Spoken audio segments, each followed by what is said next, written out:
lightning round time. For each one of you.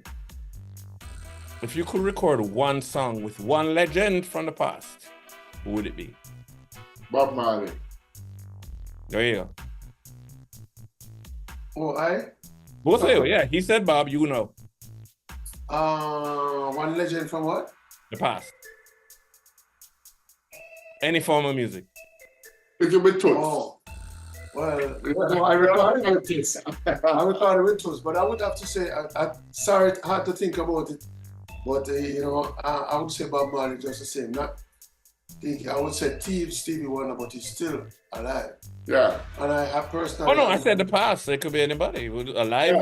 Yeah. Stevie will be right up there too. I would say Stevie Wonder, Yeah, because he's my right up there too. Yeah. mentor. Yeah, man. For real.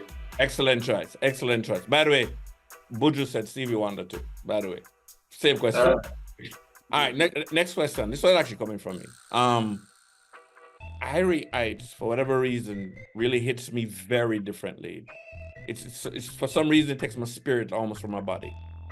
How did that song come together? Like it for me, it's really powerful.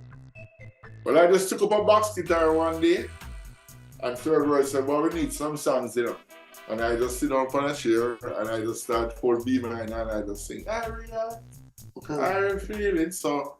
I can't explain how it comes, but that it comes. I love it too. He was feeling Irie. Yeah. There you go. When you ask the question, I find out. All right, there's this young lady from Atlanta. She's a Jamaican American who graduated from her school, top of her class. Brilliant. Oh, you know Winston Ridgard. Remember Winston Ridgard from RJR and Love FM? Yes. His granddaughter. Okay, I know the name for sure. Yeah. Her name, this is Kayla Trice. What changes to reggae has Third World, have you guys noticed? Changes to reggae music. That's interesting. Not much changes in terms of the actual musical application of reggae music. No, not talking dance, I'm talking reggae. Except for the fact that a lot of it is done now through digital, whereas when we were growing up, it was done analog. So right. That's the difference, but the same feelings, the same 4 bass drum, or or 1 drop, or shuffle, whatever. It's the same kind of thing. I would say the only changes, if any, would be lyrical content, but that is because of the evolution of time, yeah. Of time, yeah. But music, the musical part of reggae, I've sided with Cat. There's not much, if any. Sound, synthesizer sound, but that's it. That's it. This is from Carol Beckford, who is big in promoting Jamaican music and Jamaican sport. What are you talking about? That's my girl, man. That's my girl. I know it's your girl. Top girl, that's a top girl. The introduction was really for the people listening. The top girl. What for both of you, what is the best part of touring? Well, the best part of touring for me personally. Without being rude. No, I'm just kidding. Yeah. The best part of touring, yeah. Let me just be diplomatic. The best part of touring for me is actually to know the feeling that you actually give to the people. Because when it's a touring, the feeling that you give to people. Okay. Yes, because I can feel we can feel the energy, You can feel their energy. Okay. Yeah, we're upon our waiver. So you're touring, you go into different nations of people, them enjoying your music. To me, that's the best time to get that when I know that they're enjoying the music. For me, it's a different places that we go to. Yes. And the relativeness that the people have over the music. Everywhere we go, 96 degrees, ray, everybody ray. You found love, ray, everybody ray. You could be in Singapore, you could be in Japan, you could be in London, you could be in Belgium, For me, that's one of the nice things about touring. And also the fact that it gives you a chance to see the world. That's special. That's very special, to fly all over the place, Paris, Rome, all them cities, and get to see the sights and be able to play music there. It's exciting, you know. It's special. Yeah. I know this question comes from Alexandra Goodson. She's in one of the Midwestern states. She's a longtime music exec in reggae, and she's on Maxi Priest's team, part of his team. Whom do you see as the next generation of reggae bands? I would say Kumar, Raging Fire.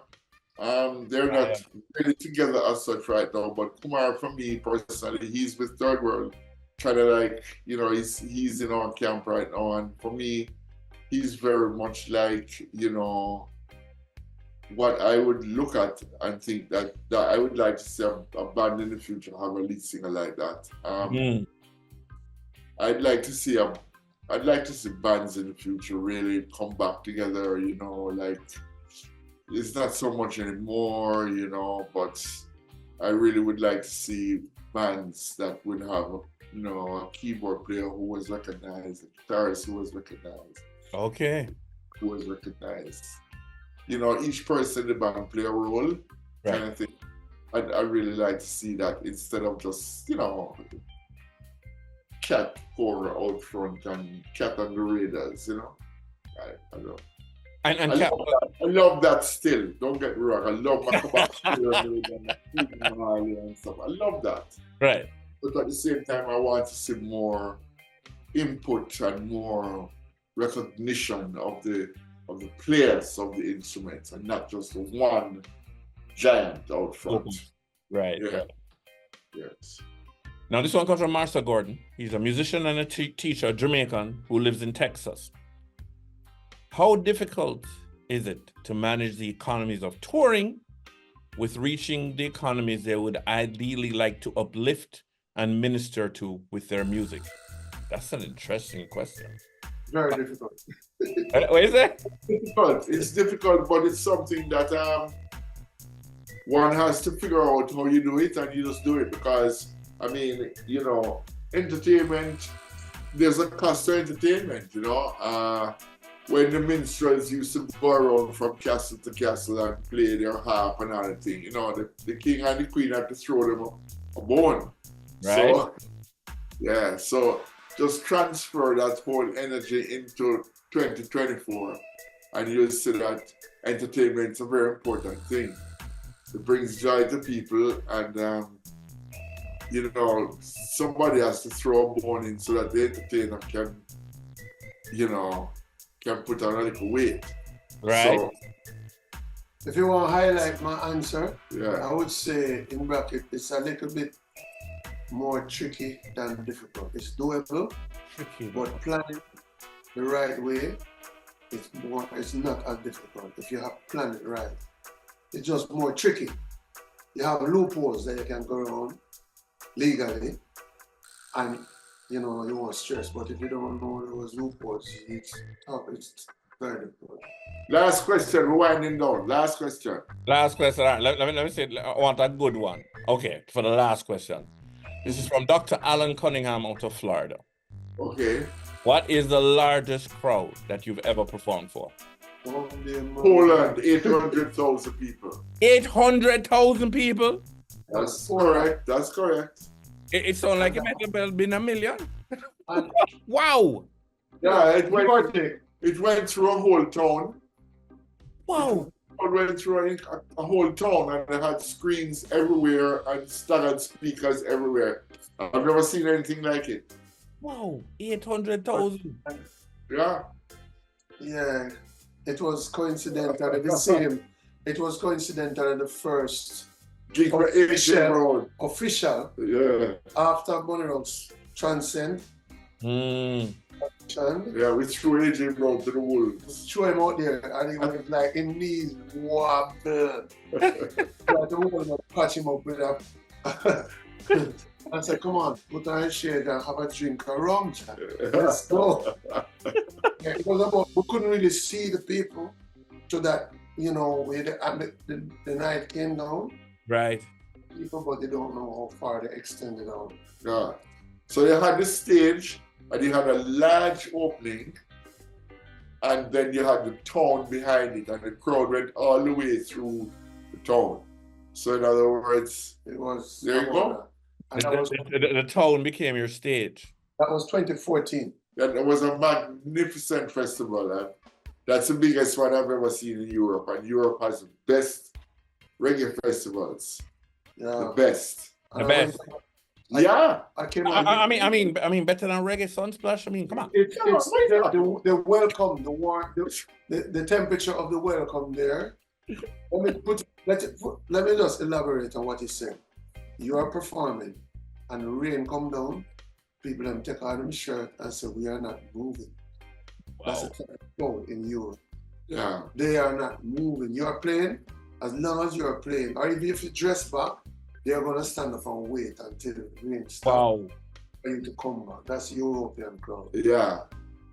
It's nice, and we're sending love and blessings to all our fans over in Europe right now through Atlanta. And mosquito bite them, they're not Blessings and moving. What you say, mosquito bite you? What? Mosquito bite them, they're not moving. Them some music sweet. The thing is jokes, you know. Yeah, I love it. Well, there you go. Kakor, I want to thank you guys so much. Third World, thank you for keeping the legacy going. It has been a blessing listening to your music over the years. It's been a blessing to watch your consistency, the quality, and the high levels. It has been a blessing whenever you talk, it just matter of fact. You know, yeah, it just straight matter of fact. Yeah, and earlier say, in a politics, but your father was a politician. It shows how you speak so well. Like when you talk, it always speaks volumes, and it's an excellent thing. Well, thank you very much, my brother. Thank you, sir. I know you. Thank you for evolving from the disco boy to the great. Yeah, of course, man. The roots, you know. As the man would say, no matter how you try to go back out there, it's going to hold you back. Right? He's still has the moonwalk, but to make him no matter with it. But no, I'm asleep on the fall. Ladies and gentlemen, Kakora Noriega from Third World, educating us, entertaining us, elevating us. And remember, peace, love, and unity. Try, John. Know that we found love. It's all Iriites, every time. Yes, sir. That's right. The Reggae Ambassadors. Blessings and love.